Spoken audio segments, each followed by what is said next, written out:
From the Standing Stone Farm Studio right outside downtown Nashville, it's time for the most ridiculous sports podcast in the world. So sit back, relax, and listen as Bobby Butler and Brandon Bond crack open a cold one and talk all things hockey, pop culture, and complain about everyday situations. It's the Pucks Out Podcast on the Penalty Box Radio Network.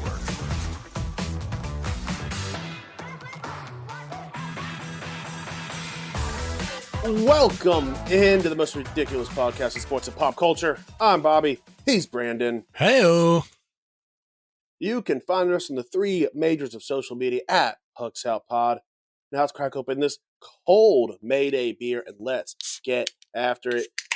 As always, Pucks Out is powered by Mayday Brewery, the official beer of Pucks Out Podcast. Join them every Tuesday for Singo with Ozzy and Thursday with Bingo.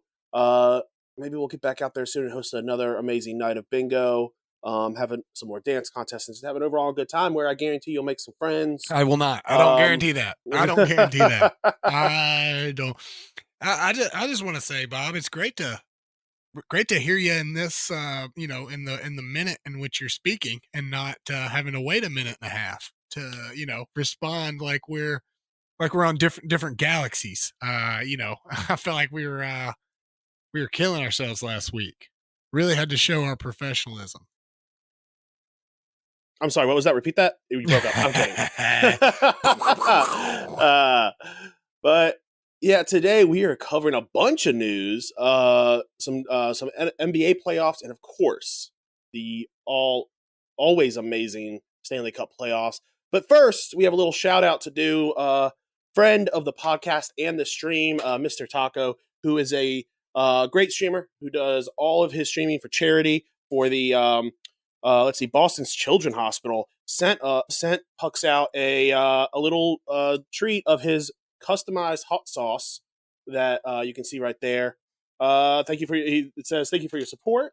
Your generosity brightens the days of our patients, making special moments possible. He also little custom Pucks Out. I guess he had one of his kids do this little custom art for us on his thing. So it's pretty dope.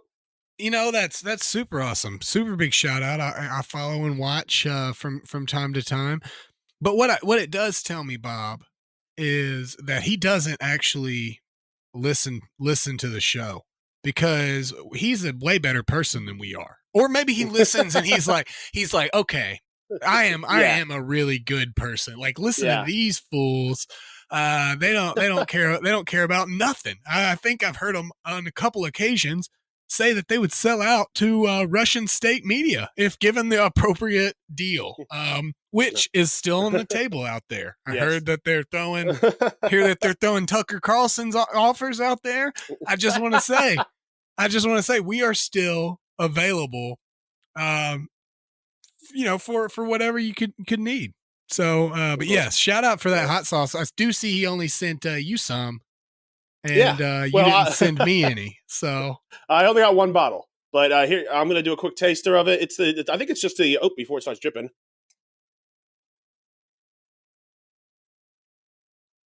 That's a good hot sauce. That's going to go on. And tonight is also in honor. The wife and I are having taco night tonight, so this will be definitely making an appearance on taco night before stream. You mean Taco Tuesday? You really just messed that one up. Taco night. On Tuesday, Bobby, it's Taco Tuesday. I forgot it was Tuesday. Yeah, you didn't think about this being taco night. You're like, she suggested tacos for tonight. I don't know why. But don't forget to check us out on Patreon to support the show and check us out on Twitch. How are you this week, bud? Great, man. Hockey is in full swing, so gotta love that.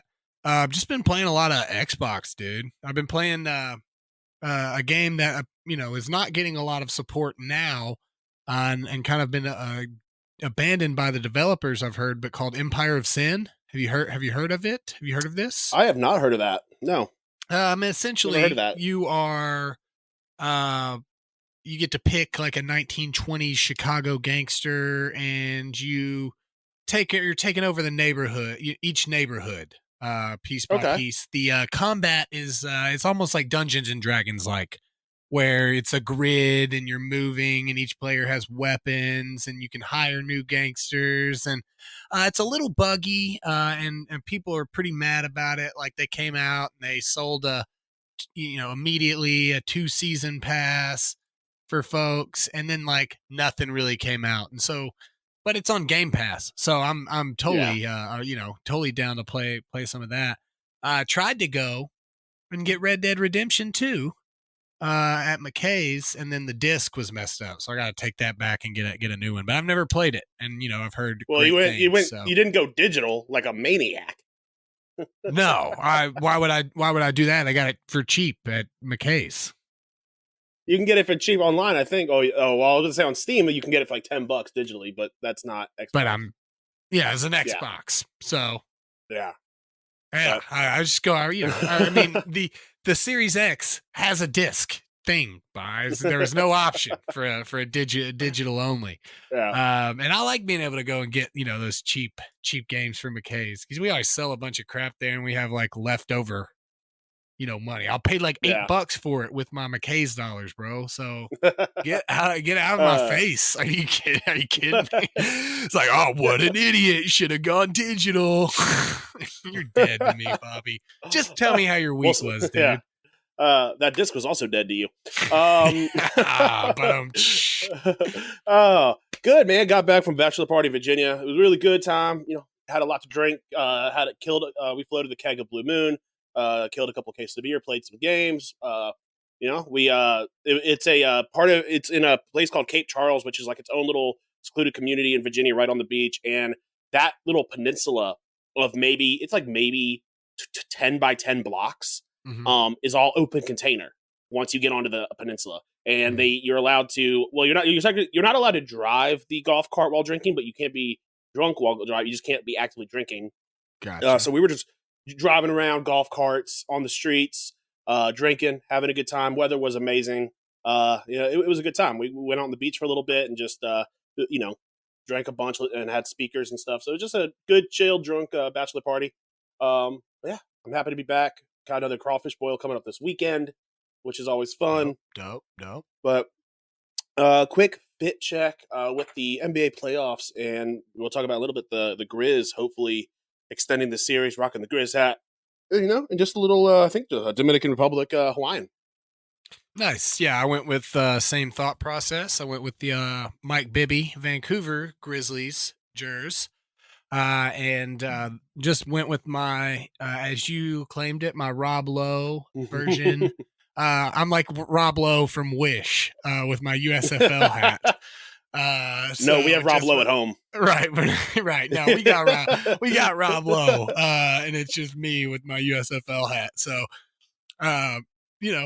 go league is how I like to put it. Yeah. So hey, I just hope everybody has fun, Bob. I just want everybody to have a good time. No injuries and fun and friendship.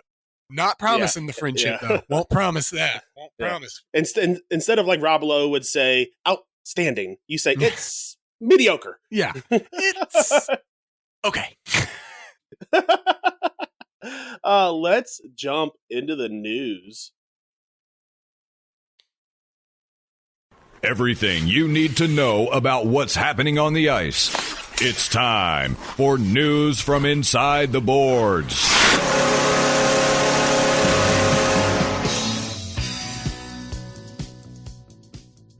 All right, you are making an active change to the first news up on the board. But after the Panthers' recent game, they are 2 for 44 on the power play in the playoffs, dating back to last season. That is some 2017 to 2021 Preds numbers. That's some next level dog shit right there. Yeah. And I added in there in the playoffs because I just don't know I didn't know if you were smart enough to get the context, Bob. And so I just wanted to make sure you got it right off the bat. That was the active change that you saw. No, but wow, that's terrible. And last season they were almost the President's Cup winner. So it's not like they're playing a massive Boston team like they are this year. And it looks like they did just as good as they did last year by getting them one. So doing off to a better start this season than they are last season. So Yeah. Just a fun I don't- little yeah. stat. I don't know if I would have been smart enough to pick it up, but I do know if it's on the teleprompter, I'm reading it. I So know. I would have just read it as is. I'm glad I didn't throw a question mark. You're going to be like, I'm throwing this one to the listeners out here. Are the Panthers 2 for 44 on the playoff?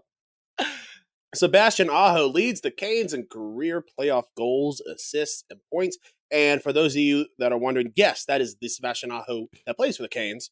Now, in case you were wondering, if you couldn't put two and two together. And now Sebastian Aho, actually, 2 Sebastian Aho have goals for the Canes this season, or this playoff series. So that's pretty impressive. I would go out. Did he get an own goal? I'm pretty sure. Okay, I'm pretty sure that is insane because this is also the first time in NHL history. I think NHL history that 2 players with the same exact name have faced off against each other, but it could just be playoff history. I would argue. I would argue that the Carolina Sebastian Aho is a better Aho. Personally, that's just me. That people have their preferences. Really decent playoff series. I think that Aho is kind of putting it on his shoulders. They're getting injuries left and right. But that was an interesting stat to me for a team that has won a cup, right? The Hurricanes won a cup with Laviolette, if I'm not mistaken. 94, I want to say. That is correct. That just seems interesting to me. Aho hasn't been around for a huge number of years, 5, 6, 7, at the max, right?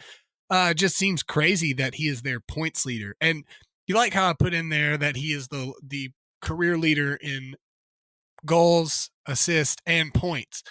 Because again, our listeners are not smart enough to know that if you're the leader in assists and goals, that you are also the leader in points. That's going to go right over their head. They're going to be like, I wonder who the points leader is. It's still him. It's him. I threw that in there for you. That's amazing. I mean, we've been pretty high on this program and fantasy and everything on Sebastian Aho, but that is a crazy stat to me. I think the goal number was the 20th goal, so that's a decent number of playoff goals, right? I mean, can't have played too many, and that's goals alone. So good stat for the Canes. They're looking good in their series so far. Let's see if they can close it out. I'm sure we'll talk a bit more about that. The league sees its first fight of 60 goal scorers. Stamkos versus Matthews. I didn't get to see this live, but I saw about it. Did you get to see the fight, and how did it look? The fight, it looked like it could have been a pretty good fight if given opportunity to go toe-to-toe. Stamkos kind of, I don't want to say like cheap shot at him, but never really gave him an opportunity to decide to fight. Just kind of went in on him. I would like to see them square up, drop gloves. I don't think Matthews ever really got to drop his gloves. But it was good. I mean, it was a smart veteran play from Stamkos. I mean, you'll take Steven Stamkos and Austin Matthews sharing 5 minutes off of the ice any day of the week, right? Sheldon Keefe actually did a really good job of kind of explaining that veteran play because he knows that, once that kind of gets going, they're not going to throw extra penalties for that extra stuff. They're kind of just going to handle the original incident. So, it was crazy, but that was a crazier stat to me that 2 60 goal scorers, and they were not both current 60 goal scorers. I don't believe not this year. But just they were 60 goal scorers at any point. I can't believe that has never happened, that 2 players have hit that milestone. I am surprised. Have squared up. I mean, Ovi, I can't believe Ovi hasn't found someone to square up with just to hit that number, you know what I'm saying? Yeah, that is wild. Edmonton sells tickets in arena for away games and projects the game on the ice, which is really, really cool. When I first saw you typing this, I thought it was just going to be that they showed it on the Jumbotron, but projected on the ice is a really cool thing. Well, they do show it on the Jumbotron. It's not the game on the ice, it's the little dots that, like, have you pulled the video up? Yeah, dude, it's sick. Okay. It's like, when they have, like, the player trackers, it's that, dude. and it's like it shows when the puck is going. It's pretty awesome, man. That's I really mean, cool. just seeing that on the Jumbotron, that wouldn't have been as cool to me. I mean, yeah, if you wanted to go do that, I'm not like hating on you or anything. But that is like something that makes it worth it. I thought it was going to be like holograms or something, which would also be that would be dope. very, very sick. Like if you got to go watch the game live at your home stadium, like what kind of world does that open up? You know what I'm saying? Like, yeah. You still want to go to LA to see Edmonton, LA, you know, if you're an Edmonton fan. But maybe that's not possible and you still want to go see that game, and you could, you know, I mean, that's a possibility with some of the stuff they've done with like holographics and stuff. But yeah, super cool thing. I wonder how much tickets cost. Probably like 2,000 or something ridiculous, right? Probably something stupid. You gotta give Connor McDavid your firstborn. According to NHL PR, the Kraken are the second team in NHL history to open the scoring in each of their first 4 Stanley Cup playoff games, joining the Maple Leafs, then at that point the Toronto Arenas, who did so in 1918. We're going to talk a lot about it in a little bit, but man, this Kraken team are putting up, honestly, more of a fight than I think any of us expected. Oh, I mean, oh my goodness. Turning out to be an amazing series. I'm singing a way different tune than I was singing earlier, you know, last week. So I don't think we had seen a game yet. So, I mean, to be fair to us, we didn't really see it coming. I did want to talk about, can we just concede that they're the first team to ever do it? I don't think the 1918 Toronto Arenas with 3 other teams in the league it's not going to cut it for me. You know, that doesn't count. That doesn't count.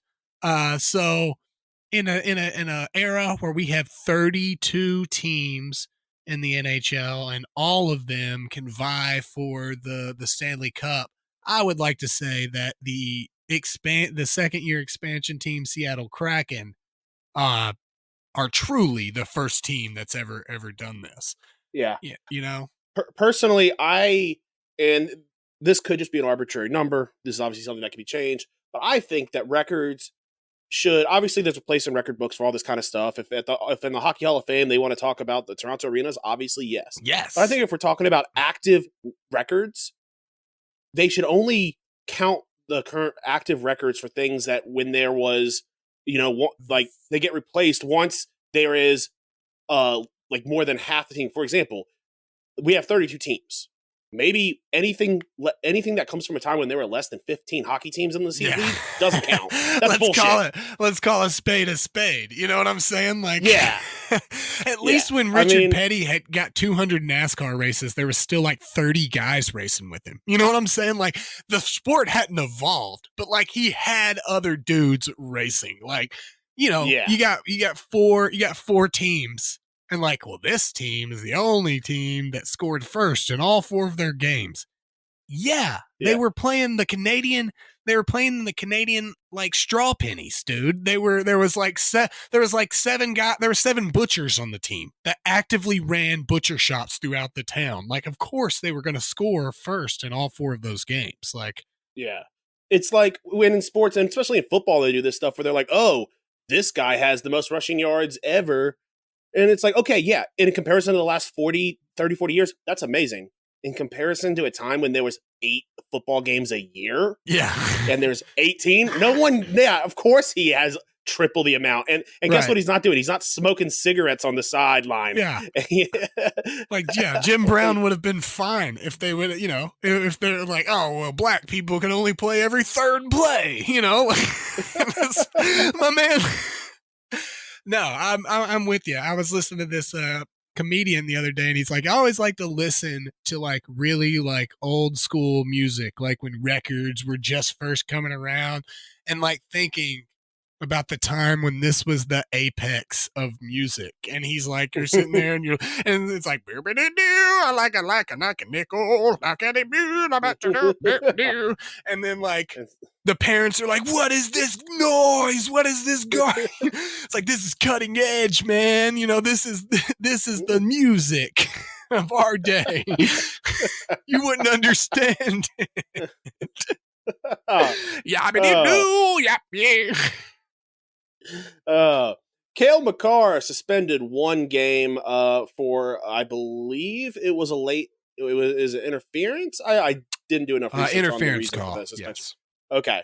And that's a huge hit for a team that honestly they need their playmakers against this very good Kraken team. Yeah. And then Michael Bunting suspended 3 games for a check to the head against Cernak. I watched it, and it's one of those plays where it's just, I'm not going to call it ticky-tacky, but 3 games is a lot in the playoffs, and I don't know if it was intentional. I understand it was a hit to the head, intentional or not. There is a penalty. Yes. 1 game, maybe. 2 to 3 games, I think is too much. It was a bang bang play, both players going for the puck, and I think that it was bad luck. So I think 3 games is too much, but I think that he came up too fast, he hit him in the head, so there needs to be some sort of penalty. But did you get a chance to see the hit?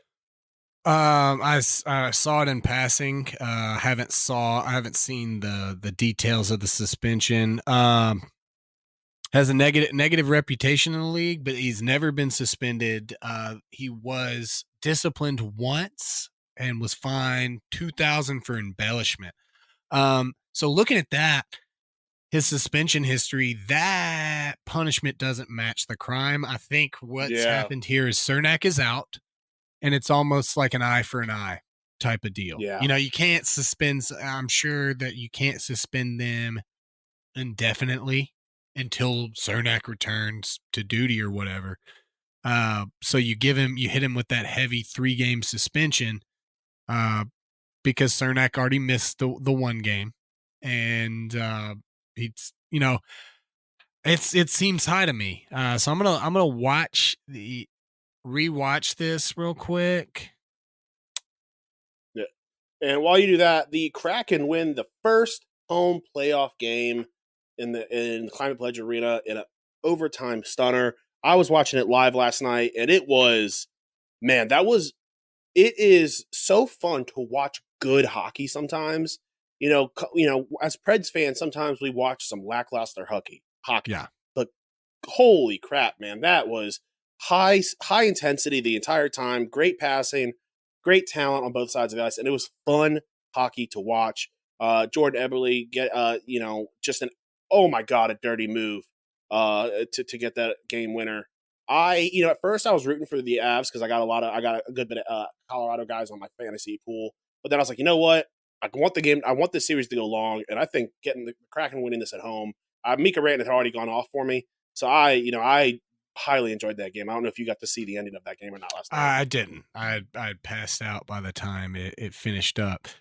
I'm sure we'll talk a bit more about it. I'm watching that video, and the jump up into him when the puck's not really there. I can see that. Happening.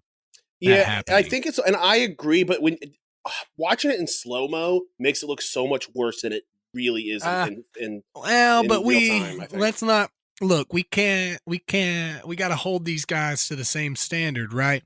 100%. Yeah. They're superstar athletes. They can do all of these amazing things. Let's be real and not think that Michael Bunting wasn't gonna just hit the guy with that angle of the hit. He went down, lowered, and went like upward, not out, not towards the guy. Wasn't looking at him. I don't want to say cheap shot, and I don't even want to say dirty, because I don't think it was an intentionally dirty play. It didn't look like that. But it's one of those things that a risk. You take that chance, and you can go up in there. Now, I do still think 3 games is too much. I think we're talking not even a game, probably a fine if it's not Michael Bunting, and it's Austin Matthews or a different name. But I think the injury has something to do with it. I mean, he only got a 5-minute major. Cernak never came back in the game. So I think that kind of led into it. And But honestly, I think that's also a piece of that is just to, settle this series down. We're talking. It's getting hot and heated every single Yeah. game and night. Doing something to kind of show, hey, we're serious, maybe. Kind of have Bunting kind of fall into that perfect storm of, hey, we can use him as an example. It was a dirty hit. Cernak's still not in. This series is getting chippy. So I think that I can understand that 3-game suspension. There's no consistency there, and I don't like it, but I do understand where they're coming from. And Cernak, I'm sorry, Google Docs has Cernak as an unrecognized word. So I'm probably going to capitalize that C so it knows. This is a person. One of the crazy, some of the Tampa players the other night had to be when they were playing in Toronto had to have a chaperone in the penalty box because they started chirping at some of the fans and then started getting into it. One of the fans ended up getting kicked out. Corey Perry, being the voice of reason that Corey Perry always is, had to stop. I forget who it was from hitting one of the fans with his stick. His stick was outside of the box, like ready to go. And Corey Perry's like, no, let's probably not assault a fan with the stick. Like he's going to go on Sports Center top 10. You're going to go on not top 10. Okay. Yeah. Well, the next penalty Corey Perry took, he said he would rather be ejected from the game than just go do his, like, they were still, because they were the game, they were getting their asses kicked 7-2. There were still like 10 minutes left. It was only a 2-minute penalty, minor. And him, and then later on, I think it might have been Braden Point or Hedman maybe, like with like 3 minutes left in the game, didn't want to go to the box. So he told the ref to fuck off to purposely get a major and just be sent to the showers early. And apparently afterwards, some of the analysts were saying that you see that a lot, especially in Toronto, because Toronto has an issue with the away team lockers hot water. So sometimes in blowouts like this, players will just purposely get a major so they can get hot water for their shower. So just absolutely amazing. One of the fans got kicked out because he tried to crawl over the glass to get in, and then that was caused because one of the Tampa players like threw a kiss at his wife or something. So I mean, Tampa was just having fun with them, dude. They were giving and taking. It was absolutely wild to see. Let's move into outside the NHL.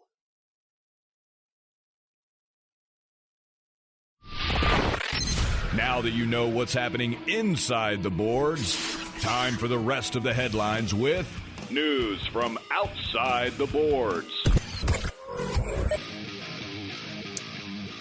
Memphis hopes to save their season, down 3-1 currently against the Lakers. Game 5 is Wednesday night, so by the time this comes out, we will have known if Memphis can hold on. LA has been taking it to Memphis for most of the series.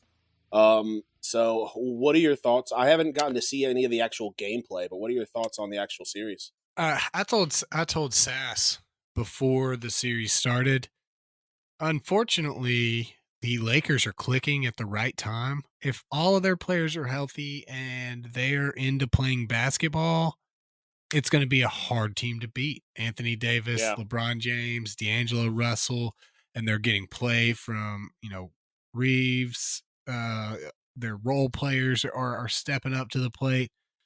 Ja, no matter what, Ja's Ja, but he's not been in the right headspace going in. I'm sure that team's morale is not the same as it was going into the last season. Playoff hockey, I haven't really got to sit down and watch a lot of this series, so I can't. I'm not going to sit here and say keys to the series or anything. But I would imagine that slowing down the superstars is going to be a big key to that. Yeah, you got the defensive player in the year in Triple J, Jaren Jackson Jr., and it doesn't seem like he is the focal point for the game, for the series. So I think that's something that's going to have to happen if you want a team to come down 3-1. I mean, because what you're asking at this point is asking a demoralized team to win 3 games in a row. And so what traditionally happens to that is that they're going to lose game 5, right? That's just the natural progression of things. That I'm sure that the statistics will tell you game 5 in a 3-1 series is usually won by the team up 3-1 because that just seems so insurmountable. Now, you go and win a game. 3-2 doesn't look so bad. So, obvious. I'm going to say something very obvious here, Bobby. In a 7-game series, game 5 is so crucial for the Grizzlies to win if they want a chance in this series. Not only because obviously they're out if they don't win, but if you want to, you gotta win it in a dominant fashion as well. You gotta win game 5 in a way that makes you think, oh, these guys are chumps. We can go out there and beat them 2 more times.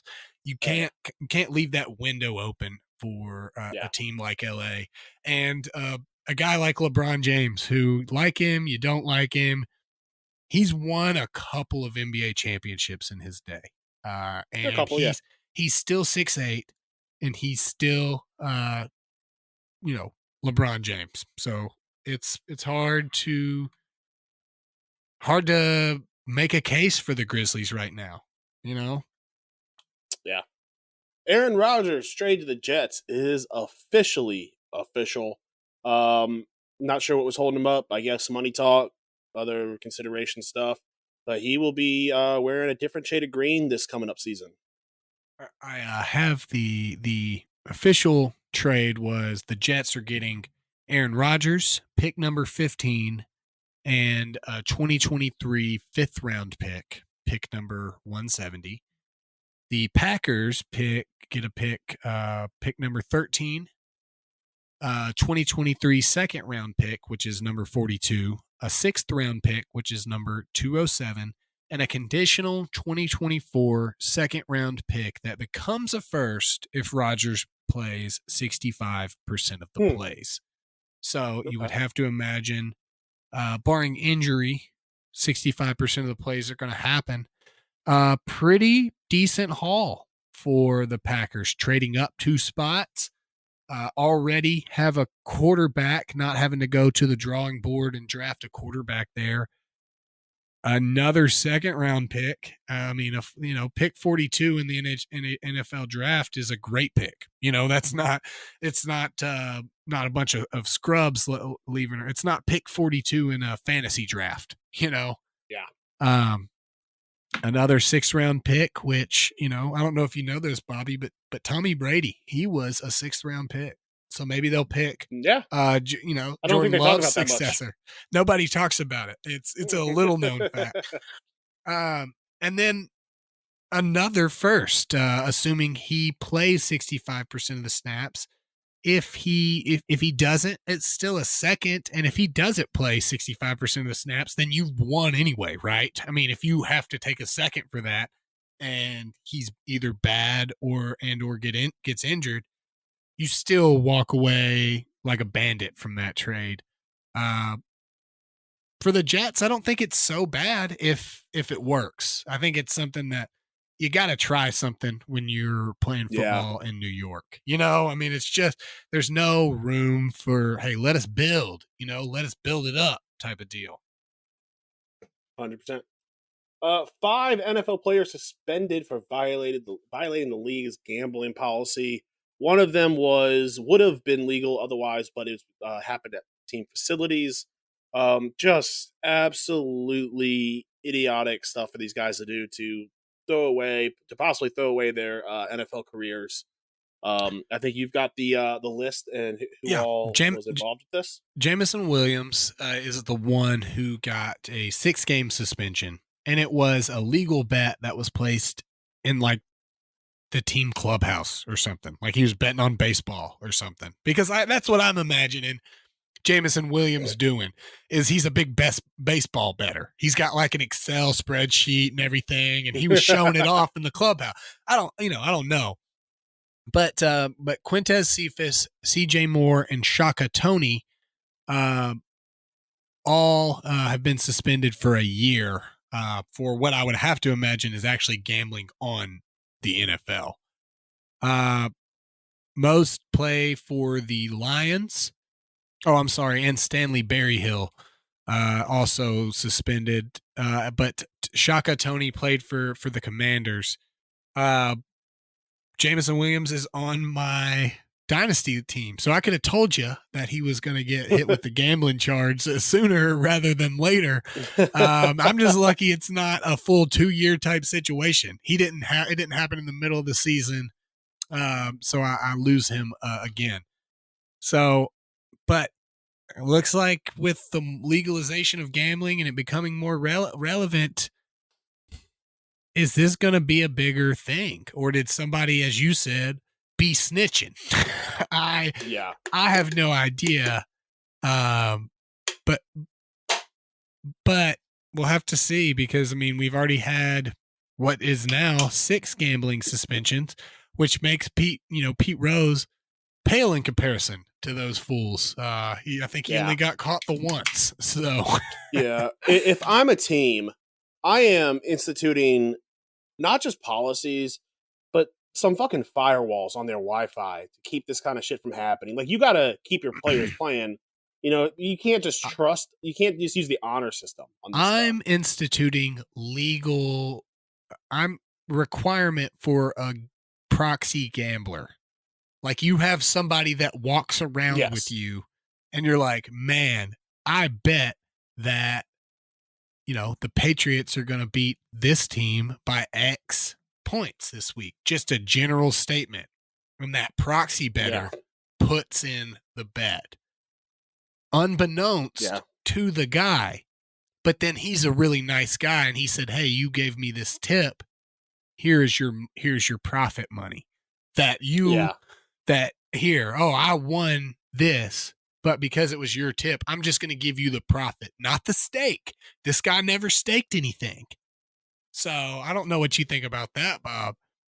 But I think it should be a team. Every team should have one. It should be like, instead of a get back coach, you got the gambling coach. See, you're thinking just one coach. I'm thinking just a proxy for every single player. We get 90 plus new jobs in the NFL. And, if they're successful, great. If they're not, no problem, because we haven't lost anybody to suspension. So I'm just, come see me. Obviously, it's not fleshed out. I would have to I would have to write it out and figure it out. Yeah. So what the teams need to do is they need to stay technologically ahead of the NFL. Get some AI and some microphones placed all around the facilities to pick up what the guys are saying, so that the AI places the bet for them. Ooh. Okay.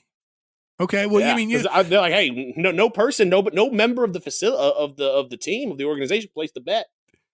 And technically, it was placed in the server room outside the facility. Bob, we don't have the time to get into it here, but obviously we're on to something. You may want to cut this. You may want to cut this bit. You may want to cut this bit from the podcast so other people can't hear it before we have a chance to flesh it out for ourselves. So that's just an idea. I mean, throwing it out there. Yeah. Yeah. It's all fun until they misunderstand you and you get a confirmation that says $1 million placed on Detroit Lions. I was going to say, no, shit. I was going to say, you took the Browns minus 21.5 versus the Ravens or something, like I was joking. I was in the pool. All right, let's move into our main topic of the day. It is obviously time to talk more Stanley Cup playoffs. I'm going to do a quick rundown of how the series are. This will be out of date, obviously, by the time this comes out, but we're talking about it as is on Tuesday night. Devils Rangers tied 2-2. That Hudson River rivalry looking to shaping up. At first, it started off a little slow. I didn't think it was going to be, but the Devils are not bad. They went into Madison Square Garden and got a. Oh yeah, fun fact. What you're talking about? While I was watching the games last night, away teams are on an 11-game win streak as of Tuesday, which is honestly, statistically, insane. Like just throwing away home ice advantage this season. I mean, just crazy. I think we've talked about home ice advantage not being as much in other sports, right? It's not generally. Yeah. Very select stadiums will give you a little bit just because of the way that they handle things and they act. Nashville coming to mind from a lot of players, but I think we've talked about it. I mean, you're on the ice in clips of 2 minutes at max. Yeah. Everybody's yelling. I don't think it can be any more crazy than it is on the ice. So why would somebody screaming outside? Like, I got to pay attention because if I don't, I'm going to get my head taken off. You know what I'm saying? Yeah. So, however, this season, it seems like it's almost not just like, break even, but almost bad for home teams, which is not something I thought. Leafs Lightning. Leafs are up 3-1 in a shocker to me. Yes. But I think I still think this game goes 7. I think the Lightning come out and I think they go the distance. Knights over the Jets 3-1. I think the Knights close it out. Maybe this goes to game 6, but Avs cracking another amazing series, tied 2-2. The Isles and the Canes. Isles up Canes up 3-1 over the Isles. I wrote that backwards. Wild Stars tied 2-2 and Kings Oilers tied 2-2. We've got a bunch of good round 1 series. I think I think the Isles maybe go to game 6, but I think the Canes might close it out tonight. But yeah, I mean, what are your first thoughts on these matchups? Are they living up to your hype? It has been an amazing playoff so far. It is hard to pick one, when multiple games are going on, if they're both playing at the same time, what game I'm watching. They've all just been really good series. Even these 3-1 series. The Knights, Golden Knights and Jets series is 3-1.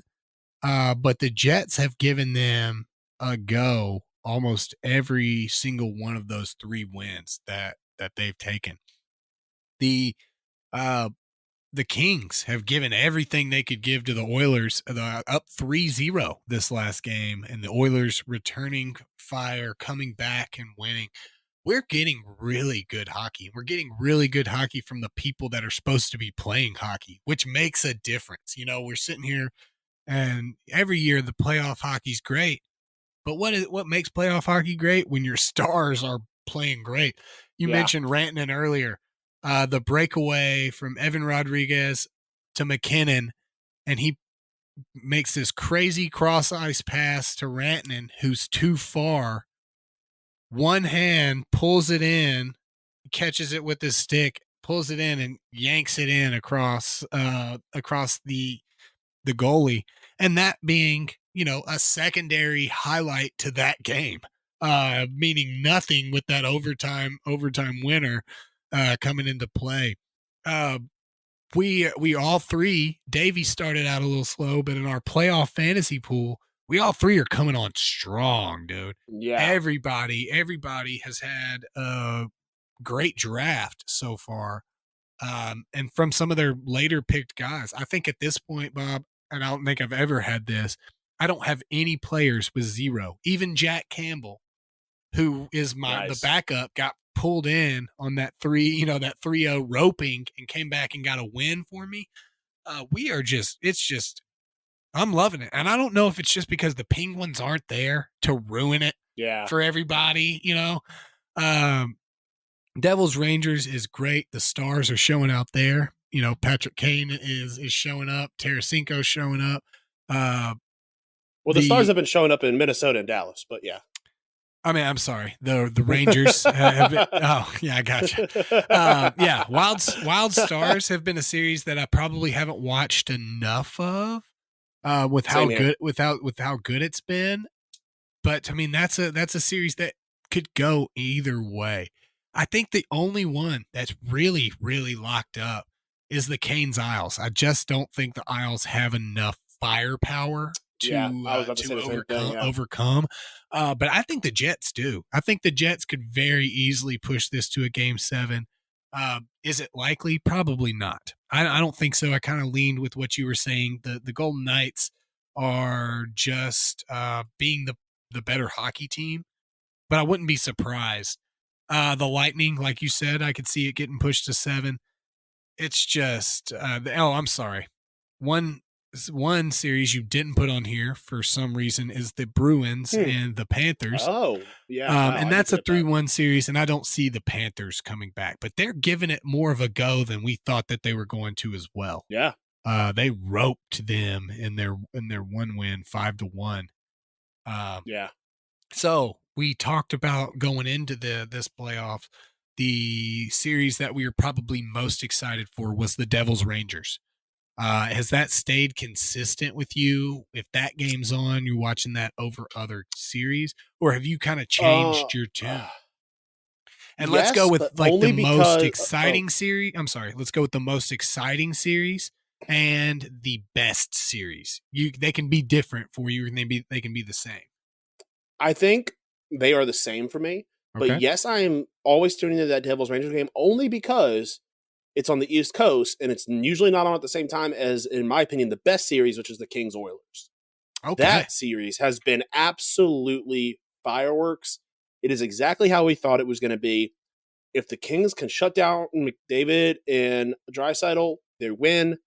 But too often, if it's in a close game, I mean, the Kings have let up, 2-3 goal games because Draisaitl just decides he's going to put the team on his back and win them a game.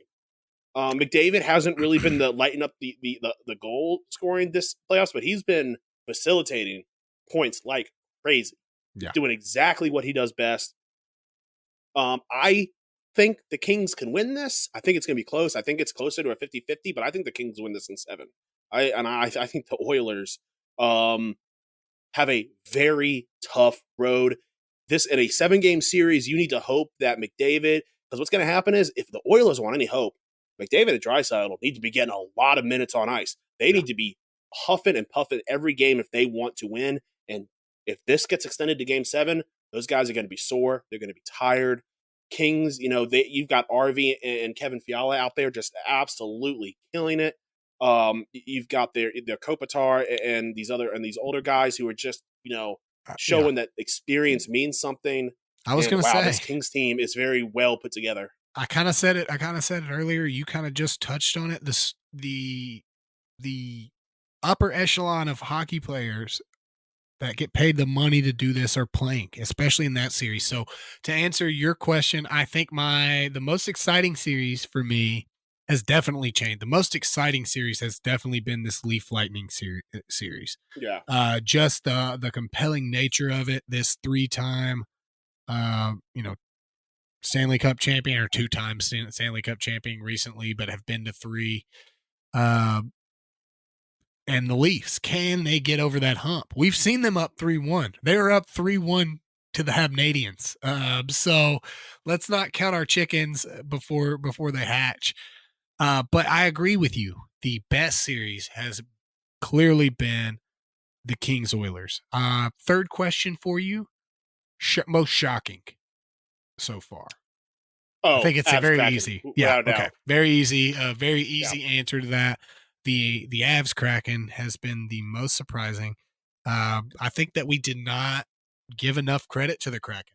They played a really good year. Played better than the Avs most of the season, if we're being honest. And so I didn't give enough credit to them. So I'm here to be with you. Hey man, Kraken completely ruin our bracket, completely ruin, players on our player pool. But I would love to see them advance. I would love to see a Boston-Seattle Stanley Cup final. That would be a lot of fun to watch.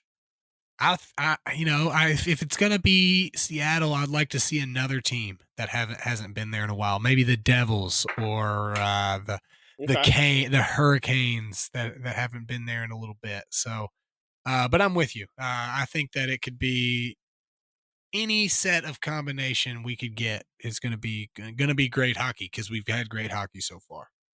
Yeah. Let's move into our joke of the week. The weird. Corey Perry. See, I don't like this.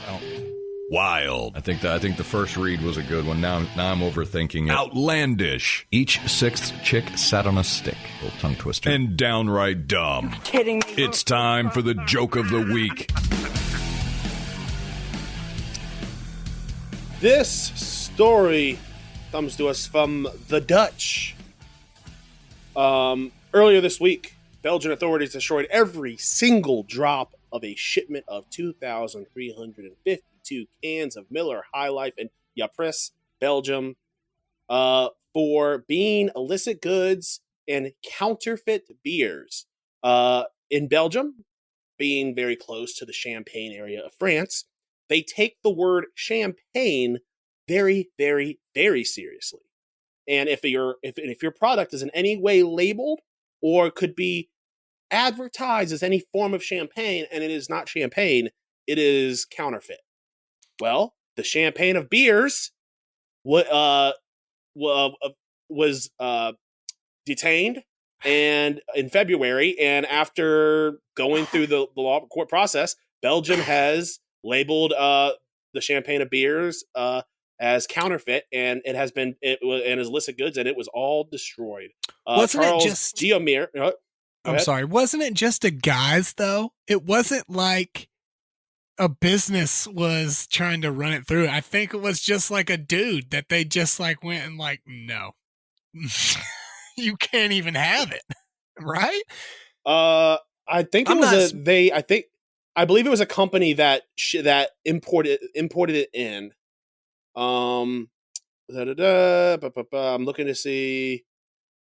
I do want to. While you're looking, I wanted to say I'll just quote two things. I'll just quote Nigel Powers, Austin Powers' father. Yeah, in saying that, look, there's two things in life that I can't stand. Okay, and it's number one is people who are intolerant of other people's cultures. And number two, it's the Dutch. Okay? I mean, that's easy money. The only two things. Yeah, I mean, it is crazy because it's not advertising them as champagne, right? They understand like what similes are and metaphors, right? I mean, I guess they don't. They're European. I think when it comes down to translation, it's a little bit differently because I'm trying to read more about it. Now I do want to say that the whatever company, I guess Miller, understands, and they should let's see, the beers cross into murky waters with European regulations that stipulate that any goods that infringe upon a protected designation of origin of a member state are counterfeit goods. Champagne, the sparkling wine in its name, has been protected by European law that says it can only be used for wines made in the region made through a regulated production process since the 1980s. You can't even use the term champagne in that country, in that region, unless it is legit fair. Champagne. That's fair. But why are we hearing about it in 2023 when Miller High Life has been around with that slogan since 1903? I got to imagine that a country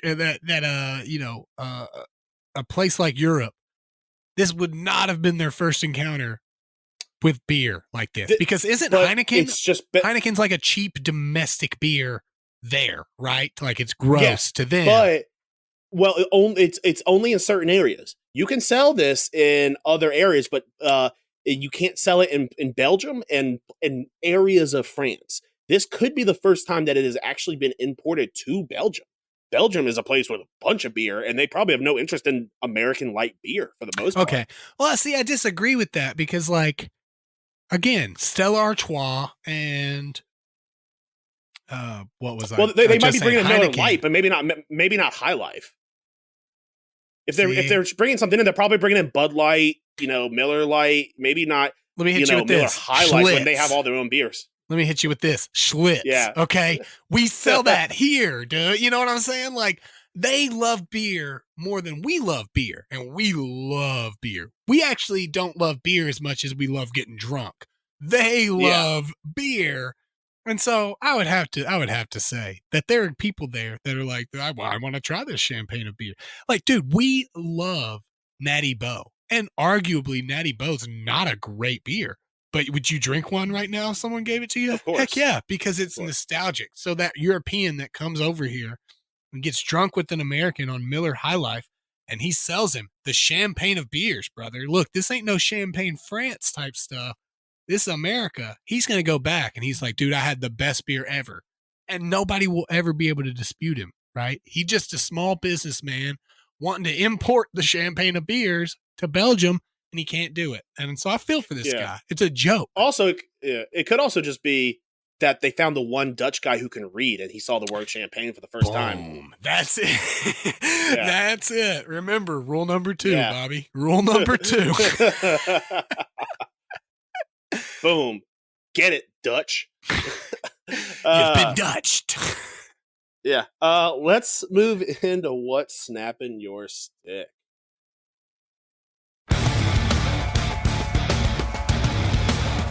Bobby and Brandon are about to find out exactly what snaps their sticks.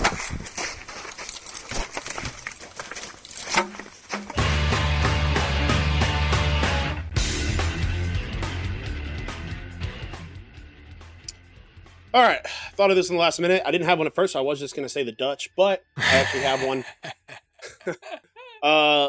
Hulu only allow me to change my quote unquote home location 3 times a year. I was on vacation this past weekend and wanted to watch playoff hockey. They didn't have any cable, so I had to log into my Hulu account, but I had to change my home thing because I get live TV through Hulu. They don't want, I guess, many people logged in, so I can only change it 2 more times for the rest of the year, which is a pain in the ass. I feel like you're a little ahead of the curve. You're a little ahead. Yeah, I feel like if they see a bunch of devices logged in at one time, but if there's just one device logged in, let me use it wherever the hell I want. I pay a shit ton of money to be able to watch hockey. Let me watch hockey. 100% agree. I think you use this one every couple months when you can't think of one, but I'm with you on it. Maybe. Yeah, but hey, look at it this way, Bob. Yeah. That's if one I did change, already use it, then the Dutch. That's one change every 4 months. Look, bro, you almost made it to 5 months without having to make that change. You're probably going to be good. So, yeah. I mean, I'm not defending them or nothing. This is more of a my got your back type of deal. Yeah. Mine is very simple. We've been talking about how awesome these playoffs are. Mine is that I don't have multiple sets of eyes to watch all of these games and not miss a single second of any of them. Obviously, with timing and, when they're happening, and I have to miss some, and, that sucks. But it's just been such a good playoffs, and we always have so much to talk about on the podcast. Before I leave, though, I'll tell you what's not snapping my stick. I talked up everybody, but Bob, I'm straight up dominating you guys, dude. I am. Yeah, I am working you. Okay. Yeah, you're having a very good season. Sebastian Aho is fucking going off. Sebastian Aho has me 15 points, but Draisaitl and Chris Kreider both have me 25. So Morgan Riley has me 18, and I don't even have a real good goalie set yet. So yeah, we'll see. I think I need to get a good lead this first round because I'm the most widespread. Yes. So if I don't get a good lead here, I may not be able to keep up in these next couple rounds. So let me enjoy round 1. I've been hoping every night that I'm at least, like, when I'm looking at the daily points, that I'm at least keeping up with you, or maybe, only maybe gaining a point, maybe only losing a point on you every day. But I feel like if I can just keep up with you, depending on how, everything falls this first round, I could have a good time in the next couple rounds. No, I'm not safe right now. And Davey was getting wrecked there for he's had a good little bit of a comeback. Yes, he had a really good push last night. So no, I'm not safe. But Bob, in this type of situation, you brag when you can, because we don't know where we're going to be next Tuesday, and you're bringing up the stats, and done and out of it because I don't got nobody playing. Yeah. But all right, guys. For Brandon, I'm Bobby. This has been Pucks Up Podcast. We'll see you all again next week. Peace.